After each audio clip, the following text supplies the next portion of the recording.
বছরের প্রথম দিনটাতেই চলে এসেছি ফুচকা গ্রামে, যেখানে এখনও 10 টাকায় 12টা, কেউ কেউ 14টাও ফুচকা দেয়। আর আজকে এখানে এসেছি কল্পতরু উৎসবে। কেউ কেউ বলে দক্ষিণেশ্বরে মন্দির নাকি এখানেই হওয়ার কথা ছিল। এই জায়গাটা নদিয়া ডিস্ট্রিক্টের মধ্যে পড়লেও এটা কিন্তু হালিশহর আর কাঁচরাপাড়ার মধ্যবর্তী একটা স্থানে অবস্থিত। গঙ্গার পাড়েই তৈরি হয়েছে একদম দক্ষিণেশ্বরের মন্দিরের আদলেই একটা মন্দির। এখানে কালী পুজো তো হয়, আর দক্ষিণেশ্বরে যেমন 1 জানুয়ারিতে কল্পতরু উৎসব হয়, এখানেও কিন্তু কল্পতরু উৎসব হয়। প্রথমেই আমরা এসে একটু খিচুড়ি প্রসাদ খেয়ে নিয়েছি, তারপরে উঠে পড়েছি। এসে আমরা আগে একটু হোম দর্শন করে নিলাম, আর তারপরে এবার আমরা দেখো সিঁড়ি বেয়ে চলে যাচ্ছি একটুখানি মা কালীকে দর্শন করব বলে। এখানে কিন্তু অনেকটাই ভিড় হয়েছিল। তারপরে মা কালীকে দর্শন করে আমরা এখানে যেখানে রামকৃষ্ণদেবের কল্পতরুর জন্য সুন্দরভাবে সাজানো হয়েছে সেখানটাও কিন্তু দেখব। আর মন্দির সংলগ্ন যে মাঠটা আছে সেটাতে বসেছে বিভিন্ন রকমের খাবার দাবারের দোকান, তার সাথে খেলনার দোকান, এক কথায় জমজমাটি মেলা। আর মন্দির সংলগ্ন যে প্রাঙ্গণ আছে সেখানে হচ্ছে খুব সুন্দর সুন্দর ঠাকুরের গানের উৎসব। তো চলো একটু গানগুলো শুনে নিই।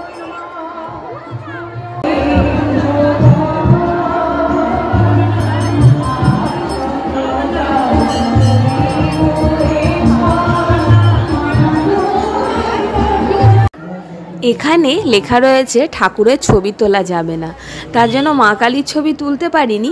এখানে চলে এসেছি, খুব সুন্দরভাবে লেখা রয়েছে কল্পতরু উৎসব ওয়েলকাম 2024। আর এখানে দেখো খুব সুন্দর করে ফুল দিয়ে সাজানো হয়েছে। আমরা এখান থেকে ঠাকুর দর্শন করে নেব। আর হোম হচ্ছিল, হোমের টিকাও দিচ্ছিল, তো সেই হোমের টিকা নিয়ে নেব, তার সাথে প্রসাদও নিয়ে নেব। প্রসাদে দিয়েছিল, কেউ পাচ্ছিল মিষ্টি আর কেউ পাচ্ছিল বাতাসা, তো আমি তো বাতাসাই পেয়েছিলাম। আর আজকে আমরা কল্পতরু উৎসবে চলে এসেছি আমি, ঋষি, আমার বর, তার সাথে আমার মাসি আর হচ্ছে আমার মা। তো আমার মা তো উঠতে পারেনি, কারণ মাদের যেহেতু কালো সুস চলছে, মা তো মন্দিরেও ঢুকবে না, তার জন্য মা বসে আছে মাঠেতেই। আর মাঠে আমরা বললামই আগে খিচুড়ি প্রসাদ খেয়ে নিয়েছি, তো এবার কিন্তু খিচুড়ি প্রসাদের জন্য প্রচুর প্রচুর লাইন পড়েছিল। প্রত্যেক বছরই পড়ে, তবে এবারকার লাইনটা যেন একটু অতিরিক্তই। আর এখানেই পাওয়া যাচ্ছিল বেগুনি, ফুলকপির বড়া, ধনেপাতার বড়া, বিভিন্ন রকমের পকোড়া খিচুড়ি দিয়ে খাবার জন্য। আর খিচুড়ির মধ্যেই সমস্ত রকমের সবজি দিয়ে করা ছিল। আমরা বাড়ি থেকে একটা প্লাস্টিক নিয়ে এসেছিলাম, আর মাঠের মধ্যে প্লাস্টিকটা পেতে বসে খাওয়া দাওয়া করে নিয়েছি।